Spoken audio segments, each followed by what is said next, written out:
Welcome to today's video, and it's starting off with the Miata. I've already pushed it out and it's over at Tommy's shop. He's gonna start repairing and cleaning up and repainting and touching up everything from when we had to cut that section out for the downpipe. But I actually have something I really want to talk to you guys about getting imported cars into your country, whether it's the USA or Australia. If you found my channel and subscribed back with some old viral videos, which were the ones about how to import a car to the USA and out of Japan and stuff, I talk a lot about do not get a car without an auction sheet, right? Now, some of my friends who are also YouTubers have been really preaching this lately, that as influencers, it's super important that we encourage people to make sure they request auction sheets and history reports on their cars before they even buy something stateside, Australia side, no matter. If it came from Japan, if it's an export out of Japan, you must request an auction sheet and an odometer history check from the seller. And I said this in all my other videos when I talk about how to export cars out of Japan previously.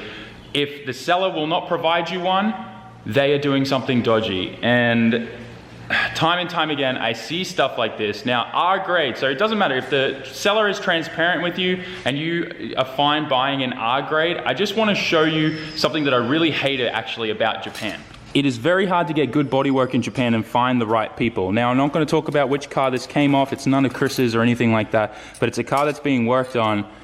And you can see here, they literally, to get rid of rust and repair rust, they welded in old engine oil cans, tin, like the tin from that in here. They welded that in, as well as like, you know, primer cans and all that type of stuff in here. And you can see it all the way through here. This is their rust repair. This happens all the time in Japan. They do some of the dodgiest bodywork there, and it's just all putty and bog. That was in here on a fender liner, all right? This is the type of stuff you're gonna get when you get an R grade from the auctions. Yes, the price is way more, attractive for an R grade, but this is why, because normally, I'm sorry to say this, but a lot of bodywork in Japan, unless you like know the people really well and know their work and you're self-educated, this is the kind of work they do, unfortunately.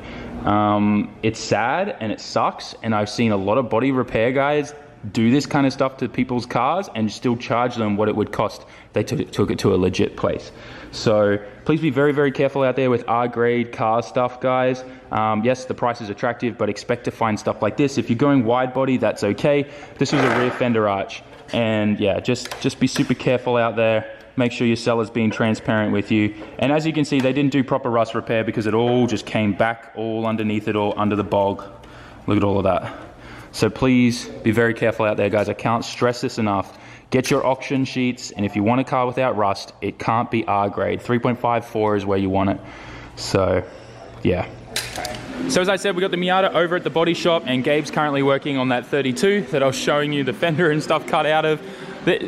I need to show you this because it's just so sad.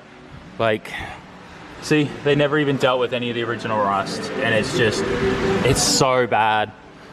It breaks my heart because, like, I just think about, like, if this was my car, I could never do this to a customer. I don't know how companies are doing this. This came out of a company in Orlando in Florida. I'm not going to give you guys any names or anything because I don't really believe in naming shaming too much. But James Bondo, like, all of that's destroyed, all of it. And yeah. Any company selling these cars in the States would be able to look at the history report and the auction sheet and see that all of this had been repaired at some point, and they would have been able to check all of this over, but it's bad. Anyways, that aside, guys, I hope you learned something from this. Please make sure that, you do your research on the cars before. But one good thing about this 32 GTR is it's getting a full Pan-Dam Rocket Bunny kit, so that's going to be super cool. Anyways, back onto mine. Gabe's going to be pretty much tearing down everything, all the seam sealing and everything around that spot. He's going to be re-seam sealing it, welding in a whole like brace piece and boxing it all in so it's nice and strong again. And he's going to be doing some touch-ups and stuff where tools have been dropped and chipped the paint and things like that. So car's going to come back looking amazing probably by the end of tomorrow. So for now, I'm kind of done with the Miata. I was also looking at seeing if I could get replaceable speakers for the seats, but I think I'm just going to probably disconnect these because they seem like a big pain in the butt. And I might just get some really nice speakers for the doors. I think that's the best way to go about it. But yeah, I don't know. We've also got this dash taken out because I've currently given the tombstone to Carlos. He might be back today as well with the piece for the gauges in there that he's putting in some carbon fiber parts for me. A quick update at the body shop. The guys have already fabbed up a piece here to seal this corner in. It looks really good in OEM. I love it. They've even boxed it all in like around the steering column, the steering shaft there. So that looks really good. They're gonna weld that in and then they're gonna seam seal everything up and start painting. So this thing's gonna look good really soon. So time warping to just about 11 p.m. at night now. Tommy just got this car back to me and it looks awesome. Couldn't be happier with how things look there. That piece is welded in there and then panel bonded and all seam sealed up. It looks so good now that it's all painted. Very happy in all the places that I asked him to, he touched up as well. So this looks great. It's perfect and now ready for me to get the new turbo kit and all the fab work and stuff done. Now, the only other thing that has to happen is I want to work on some of the things under the car to button up. There's some brackets we need to put on. I want to start looking at AC lines, but more importantly, I got a brand new clutch slave to install on the car. And the main reason for that is I don't know how old the one that's on here is. They're cheap. While we've got it, we might as well change it out. And I also need to do a bunch of the brackets for the clutch hydraulic line that I didn't put onto the gearbox. I need to bolt those onto the gearbox, take bolts out and redo those. So I'm gonna do all that, put the car up on the hoist, touch up some things under there. I'll also take out the O2 sensor, the wideband sensor that's failed, and I'm gonna go to AutoZone and order one of those because they're just LSU 49s, so we should be able to get that from there. And anyways, let's get this thing on the hoist and start getting those bolts out and change out that clutch slave. So it's now the next day and it's bright and early. I decided to just go home last night instead of staying here till crazy late hours and just get here nice and early. So we're gonna change out this slave right now, which is super easy on the Miata. There's essentially only 2 bolts that hold it in and then it slips out and then you gotta undo the hard line. I recommend trying to crack the hard line though while it's still bolted to the transmission, just so that way you're not trying to hold it and like twist it and you'll mess up the cabling. Well, not the cabling, the piping or the hose. That's probably the more correct term. Anyways, I'm gonna get this out, then we're gonna swap it in, do up a whole bunch of brackets that aren't done up on the transmission, and then that'll stop a bunch of rattling and things like that that are happening at the moment, and then we'll go from there.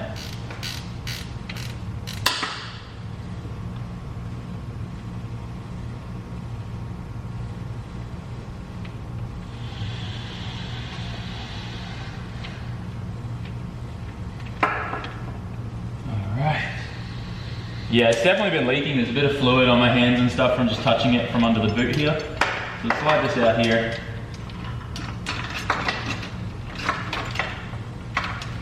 Like there, cool.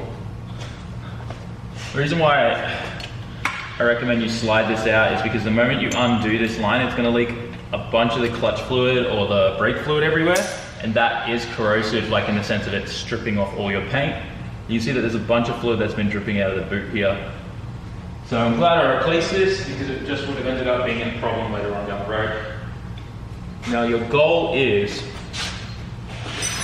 to try and unscrew this line and screw in the new one to the point where you don't drain the entire tank up the top, which will make your life even harder when you start to bleed it. So try to make sure you don't drain the clutch reservoir. All right, so this is pretty much all undone now. There it goes, and see how it's dripping?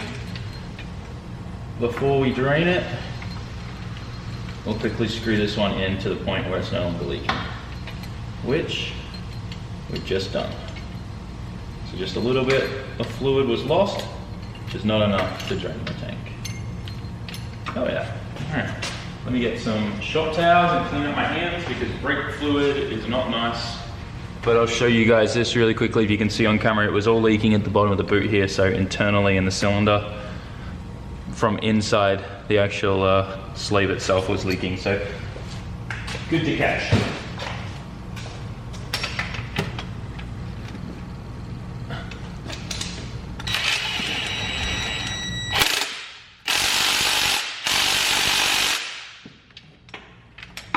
All right.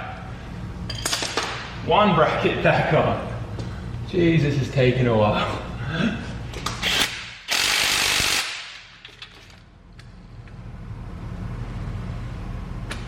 There we go.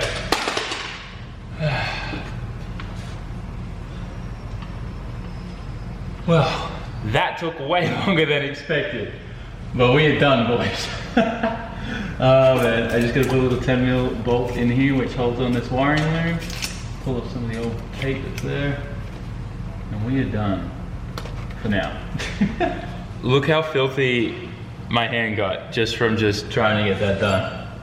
Man, I think all the the leftover grease and stuff is just on like the wiring loom and stuff there, which is what I was playing with the most. But otherwise, and then whatever else is on the inside of the trans tunnel just rubbed up against everything. Clutch sleeve is installed. So I think we're gonna actually wrap up the video here. I know it's gonna be a little bit of a short one compared to my usual videos, but I got a lot to get done today. And it's only now about hitting 1 p.m. So we've got lots to get done. I still want to go fishing today too. Hopefully we catch something. If we do, it'll end up in the vlog.